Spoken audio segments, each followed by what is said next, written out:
ಹೆತ್ತು ಮಕ್ಕಳೆಲ್ಲ ತೂಗು ತೊಟ್ಟಿಲಲ್ಲಿ ನನ್ನ ನಿಟ್ಟರಲ್ಲ ತಿಪ್ಪೆ ತೊಟ್ಟಿಯಲ್ಲಿ ನಾನು ಏನು ಪಾಪ ಮಾಡಿದೆ ಅರ್ಧರಾತ್ರಿಯಲ್ಲಿ ಅರ್ಧ ನಿದ್ರೆಯಲ್ಲಿ ಲಾಲಿ ಹಾಡು ಎಲ್ಲಿ ನಾನು ಯಾವ ದ್ರೋಹ ಮಾಡಿದೆ ಭೂಮಿಯ ತುಂಬ ಅನಾಥರೆಂಬ ಕೋಟ್ಯಾನುಕೋಟಿ ಕೂಗು ಇದೆ ಗಾಚಾರ ಬರೆಯೋ ಓ ಬ್ರಹ್ಮ ನಿನಗೆ ಎಂದೆಂದು ಅವರ ಶಾಪವಿದೆ ಉತ್ತರ ಇಲ್ಲ ಪ್ರಶ್ನೆಯೇ ಇಲ್ಲ ಕೇಳೋ ದೇವನೇ ಅನಾಥ ಮಗುವಾದೆ ನಾನು ಅಮ್ಮನೂ ಇಲ್ಲ ಅಣ್ಣನೂ ತಮ್ಮನೂ ಇಲ್ಲ ಶಿಕಾರಿ ದೊರೆಯಾದೆ ನಾನು ಸತ್ತರೆ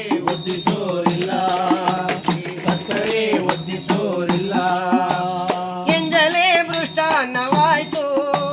ಬೈಗಳೇ